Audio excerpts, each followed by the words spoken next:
এই হলো তোমার ফুলসজ্জার ঘর। আজ থেকে তুমি এই ঘরেই থাকবে, মা বলে দিয়েছে। এই বাইরের ঘরে?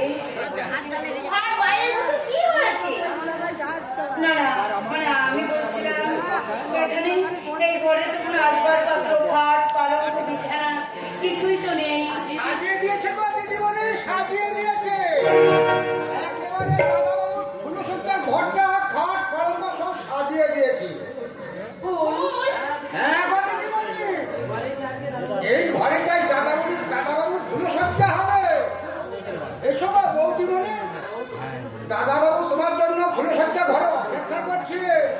তুমি থাকো তো, তোমাকে আর ফুলসজ্জা নিয়ে মাতামাতি করতে হবে না। এই ঘরে এদের ফুলসজ্জা হবে, মা বলে দিয়েছে। এই ঘর মানে? এটা তো বাইরের ঘর। চাকর বাকর বাইরের লোক এসে এই ঘরে থাকে, তাহলে বৌদিমণি এই ঘরে থাকবে কেন? আমি হয়তো এখনো বাইরের লোকই আছি। তা হবে কেন বৌদিমণি? দাদাবাবু যখন তোমাকে বিয়ে করে এই বাড়িতে বড় বউ করে নিয়ে এসেছে, তখন তুমি এই বাড়ির একজন বড় বউ গো। তুমি তো এই বাড়ির লক্ষ্মী গো। আর লক্ষ্মীকে কখনো অনাদরে যেখানে সেখানে পড়ে থাকতে পারে? এসো গো বৌদিমণি, এসো, তুমি তোমার ঘরে এসো। না, যাবে না। মা যখন একবার বলে দিয়েছে তখন এই ঘরেই থাকবে। এ কেমন কথা দেখো দেখি। তাই যদি হবে তাহলে আগে জানলে তো আমি পালঙ্কটা এই ঘরে নিয়ে এসে সাজাইতাম। কোনো দরকার নেই। ও মেঝেতে শোবে। মেঝেতে শোবে মানে? বাড়ির বউ কোনোদিন মেঝেতে শোয় নাকি? মেঝেতে শোবে না তো কোথায় শোবে? ও দাদারা কি সঙ্গে করে খাট, পালঙ্ক, আলনা, আলমারি, ড্রেসিং টেবিল সব পাঠিয়েছে যে রাজধানীর মতো শোবে? ঠাকুরজি, এ তুমি বলছো গো দিদিমণি?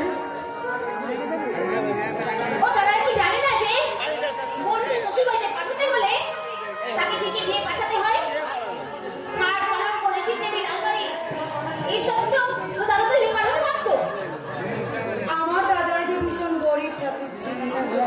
আর তাছাড়া এইভাবে আমাদের বিয়েটা না বলে বোধহয়। হ্যাঁ, ওসব কথা আমাকে শুধু কোন লাগছে। যেদিন তোমার দাদা খাট পালঙ্ক দিতে পারবে সেদিন আরম্ভ করে তুমি রাজধানীর উপর শুরু। তা হয় না দিদিমণি, এমন নিষ্ঠুর কাজ তোমরা করো না। এটা শুধু বৌদিমণি কষ্ট পাবে না, দাদাবাবুর মনে বড় আঘাত পাবে গো।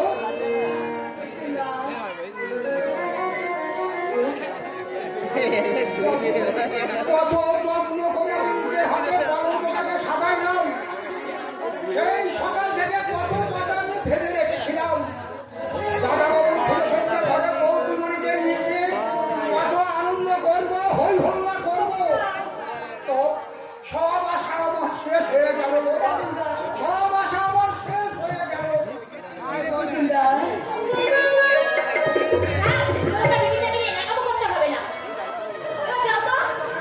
যাচ্ছি গো দিদিমণি, যাচ্ছি। তবে যাবার আগে একটা কথা আমি বলে যাচ্ছি, এই ঘরের লক্ষ্মী যদি তুই তোকে জল ধরে তাহলে সারা সংসারটা দুঃখের সাগরে ভেসে যাবে গো, দুঃখের সাগরে ভেসে যাবে। আমার কথাটা মনে রেখো দিদিমণি, আমার কথাটা।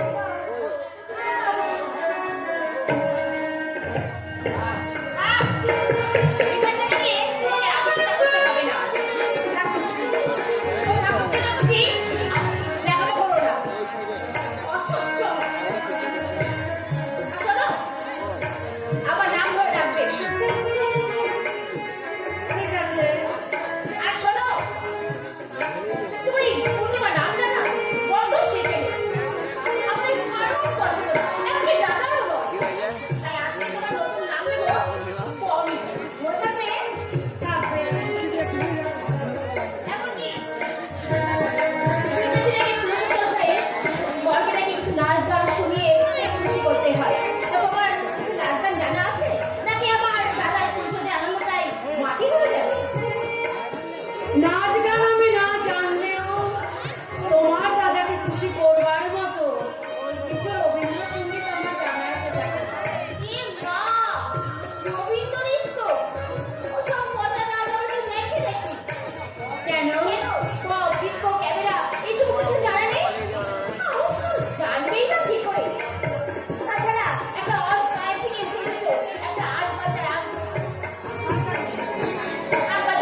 অপূর্ব অপূর্ব অসাধারণ, এত ভালো উপমা বোধ হয় আর হয় না পূর্ণিমা। দাদা, তুই কি বৌদির কথা বলে সাপোর্ট করছিস? বৌদিকে সাপোর্ট করছি না রে কৃষ্ণা, আমি সাপোর্ট করছি এই একটা সুস্থ কালচারকে। সুস্থ কালচার?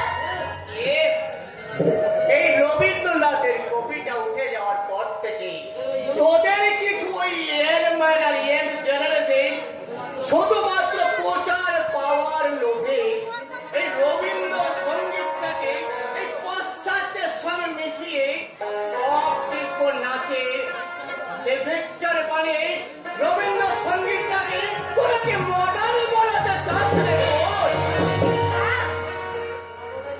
কিন্তু কিন্তু তোরা বোধহয় জানিস না রে বোন, অশ্লীল লঙ্গি ভঙ্গি করে অত্যাচক নাচ দেখিয়ে তোরা দর্শকদের সাময়িক ভাবে কিছুক্ষণের জন্য মন জয় করতে পারবি, কিন্তু একটা শিল্পী হিসাবে কখনো তোরা একদিন দর্শকদের মনে জায়গা করতে পারবি না রে বোন, তোরা জায়গা করতে পারবি না।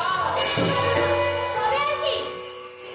তোরা তাহলে করে উত্তম সুচিত্রা হয়ে সেদিন দুজনে ঝুলেছিলাম মনে, গাইতে গাইতে দোল খা, আর আমি মায়ের কাছে গিয়ে এই অপমানের একটা পিরিত করে আসবো। এই পূর্ণিমা তোকে এই তৃষ্ণার কথায় তুমি কিছু মনে করো না পূর্ণিমা, ও বলছে বড্ড ছেলে মানুষ। আপনি আপনি এবার আমাকে না আমি বলেই ডাকবেন। কেন? তোমার একটা এত সুন্দর নাম থাকতে আমি কেন তোমার একটা বেশি নামে ডাকবো বলতে পারো পূর্ণিমা? শুনলাম আপনার নাকি পরিবার আমাদের পছন্দ হয়নি। কে কে কে বলেছে তোমায়? নিশ্চয়ই ওই তৃষ্ণা বলেছে, মেয়েটা যে বড় ভীষণ ছেলে মানুষ। তার মানে আপনি আচ্ছা আচ্ছা পূর্ণিমা, তুমি বলো তো কাল থেকে তুমি আপনি আপনি করছো কেন? আপন নয় তিনি, তিনি তো আপন, তাই কি তোমার কাছে তিনি এখনো আপন হতে পারি রে পূর্ণিমা? আপন করার সুযোগ আমি পেলাম কোথায় বলুন? কাল থেকে একবারের জন্য কি আপনি আমার সঙ্গে দেখা করতে এসেছেন? কিন্তু কিন্তু মা যে বলছিলেন আমাকে এড়িয়ে চলতে চাই না। না তা ঠিক নয় পূর্ণিমা, তা ঠিক নয়। এই মায়ের কথাটাই আমি যে ভীষণ গুরুত্ব দিই পূর্ণিমা, তাই মাকে যাওয়ার যাক সেসব কথা পূর্ণিমা। হ্যাঁ? আমি কতক্ষণ থেকেই আমি ওই ভেতরের ঘরে অপেক্ষা করছি, তুমি এই বাইরের ঘরে কি করছো পূর্ণিমা? বাইরের ঘর, এটা তো আমার ঘর। কি বললে পূর্ণিমা? এটাই কি তোমার ঘর? হ্যাঁ, আমি তো বাইরের লোক, তাই হয়তো এখনো ভেতরের লোক হয়ে উঠতে পারিনি। কে বলেছে তোমায় এসব কথা পূর্ণিমা? আমার দাদা যতদিন ঝাঁট পালক আসবাবপত্র দিতে না পারবেন, ততদিন আমাকে শিল্প ঘরেই আমাকে থাকতে হবে। পূর্ণিমা জানো তো, অযথা তুমি চিন্তা করো না। এখানে থাকতে তোমার হয়তো কষ্ট হবে, কিন্তু রাস্তাটা তো আমার একদম কষ্ট হবে না।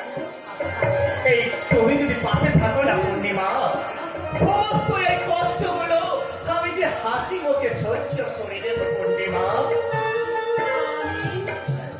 এই তুমি যেন কাউকে ভুল বুঝো না পূর্ণিমা, কাউকে না।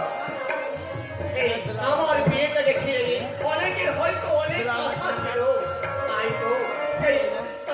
তো তাদের শুনে তাদের একটু রাগ অভিমান হয়েছে। তুমি দেখে নিয়ে পূর্ণিমা, সব একদিন না একদিন ঠিক হয়ে যাবে পূর্ণিমা। জানি না বিধাতা আমার কপালে কি লিখে রেখেছে। যা পারি তার হিসাব কখনো কোনোদিন করিনি, আর যা পেয়েছি তারই আমি খুব সুখে আনন্দে দেখেছি গো। হ্যাঁ, তোমাকে নিজের করে পেয়ে আমি কি কম খুশি হয়েছি পূর্ণিমা। জীবনে আমি জানো তো পূর্ণিমা, আমি জীবনে যা চেয়েছিলাম তার থেকে অনেক কিছু আমি তোমার কাছ থেকে বেশি পেয়ে গেছি পূর্ণিমা। তাই তো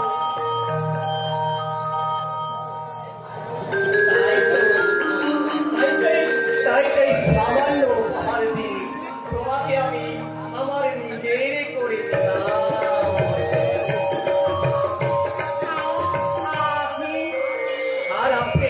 পূর্ণিমা আর আপনি নয়, এবার তুমি আমায় নিজের করে ধরা দাও পূর্ণিমা।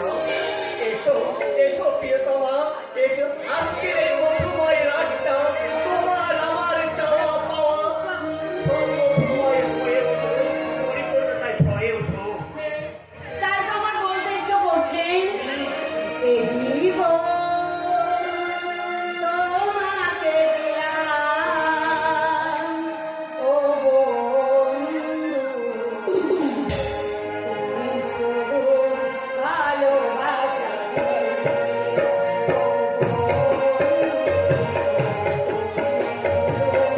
ভালোবাসা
মা,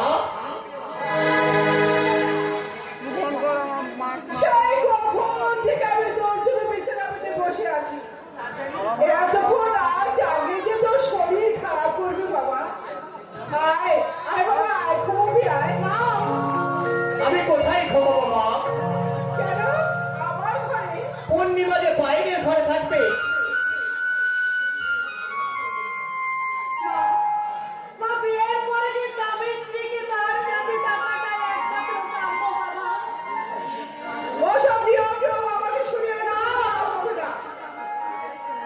আমার এক কথা, আমার খোকা সেই ছোট থেকে আমার ঘরে আমার বিছানা শুয়ে এসেছে, আর আমার কাছে আমার বিছানায় আমার খোকা শোবে। কিন্তু মা, পূর্ণিমা যে বাইরের ঘরে একা থাকবে। তাতে কি হয়েছে? তোর বউকে ভূত দেখাবে নাকি? দোহাই মা, আজ আমাদের ফুলসজ্জার রাত, তাই আজকের রাতটুকু আপনার ছেলেকে আমার কাছে থাকতে দিন না। ওসব দেখাবো দেখাবো ছাড়ো। মেকাবো নয় মা, এটা তোমার কাছে আমাদের দুজনের কঠোর প্রার্থনা গো মা। খোকা, এই স্বামী স্ত্রীর জীবনে ফুলসজ্জা রাতটা যে একইবার আসে গো মা। সে রাতে স্বামী স্ত্রী দুজনকে গভীর ভাবে চিনে নেওয়ার সুযোগ পায়। আর সেই রাতটাকে তুমি, সেই মধুময় রাতটাকে তুমি এমন করে বিষময় করে তোলো না গো মা, বিষময় করে তোলো না। তোর মতো একটা কচি বয়সের ছেলেকে আরে আর পুরো একটা ধমা আমার সঙ্গে আমি কিছুতেই একজনের থাকতে পারি না। ও তোকে চুষে মুষে শেষ করে দেবে। ছি ছি মা ছি, তোমার এই অশ্লীল ভাষাগুলো এবার বন্ধ করো মা। এই শুনতে যে আমার ভীষণ ঘৃণা করছে গো মা।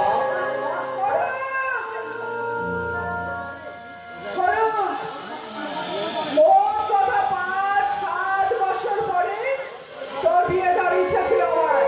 তুই যখন বিয়ে করেই ফেলেছিস তখন ওই 5-7 বছর পরেই তোর ফুল সজ্জা হবে না।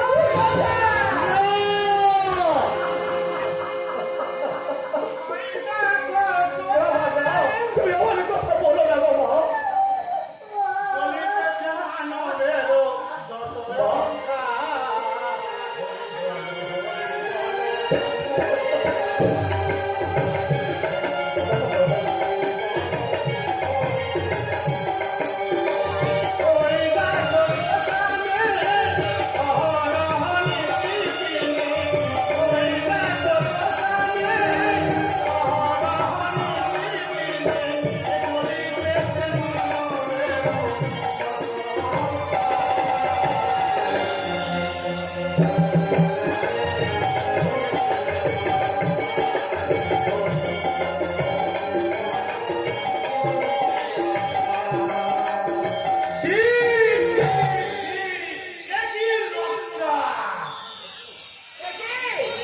তুই এখানে হরে কৃষ্ণ কৃষ্ণ কৃষ্ণ হরে হরে। আসলে কথা বললে যে জল ঘোলাই করে। বাবা, তোমরা তোমরা কি সবাই আমার প্রতিশোধ নিতে চাও? নিজের অজান্তে হয়তো আমি একটা নাই ভুল করে ফেলেছি, সেই সাজাটাকে তোমরা আমাকে সারা জীবন তোমাদের কাছ থেকে ভোগ করতে হবে বাবা। হরে কৃষ্ণ ছি বাবা ছি, এ তোর কি অশুভ কথাবার্তা। বাবা, এ তোদের মঙ্গলের জন্যই তো আমি রাধা কৃষ্ণ শরণ। মঙ্গল কি মঙ্গল করতে চাও বাবা? পীরের কাছ থেকে স্বামীকে দূরে সরিয়ে রাখি, তোমরা কি মঙ্গল করবে?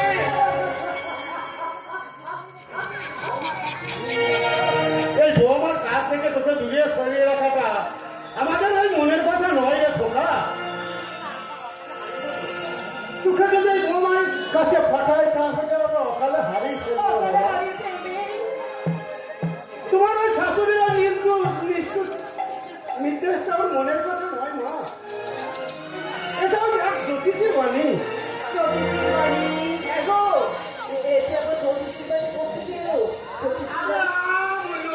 এই হরে কৃষ্ণ করে ব্যাপারটা চাপা দিতে হবে তো নাকি? জ্যোতিষী কি বলেছে বাবা? এই ইয়ে মানে বাবা এই খোকার পুষ্টি থেকে বলেছে এই 34 বছর আগে যদি আমার খোকার বিয়ে দিই, আমার স্ত্রী সহবাস করে, তাহলে বাবা আমার খোকা। হে কৃষ্ণ করুণা সিন্ধু দীনবন্ধু জগতের কাছে। হরে কৃষ্ণ। সেই জন্যই তো তোদের একসঙ্গে থাকার একটু আপত্তি বাবা। বাবা, এই ভালোটুকু খেতে গেলে তোর আবার একসঙ্গে থাকবি। তবে সেটি 7টা বছর পর। হে গোপাল গোবিন্দ, মানি না জ্যোতিষীর ওই রাজপুতির কথাবার্তাগুলো আমি কিচ্ছু মানি না। আজ আমরা এই স্বামী স্ত্রী একসঙ্গে থেকে দেখিয়ে দিতে চাই তোমার এই জ্যোতিষীর বাড়ি ভুল এবং মিথ্যা, মিথ্যা, মিথ্যা। হরে কৃষ্ণ। না বিধির বিধানকে এমনি করে তুমি অবিচার করতে অবহেলা করতে নেই গো। পূর্ণিমা, তুমি কথা বলছো পূর্ণিমা? বলতে যে আমি বাধ্য হচ্ছি তো। আর যদি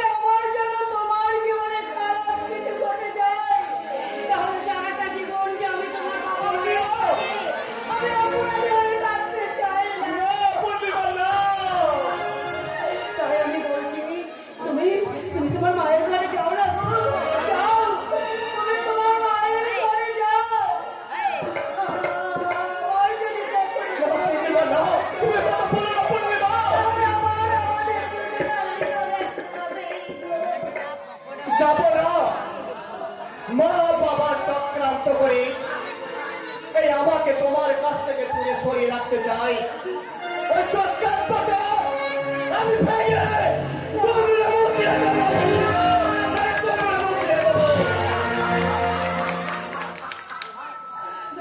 না, না পূর্ণিমা, না, না। শেরবানের মতো বলছি, তুমি চলে যাও, তুমি তোমার মায়ের সাথে তোমার মায়ের কাছে চলে যাও। আমার মাথা দিব্যি রইল তোমার। হরে কৃষ্ণ, হরে কৃষ্ণ।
Sorry,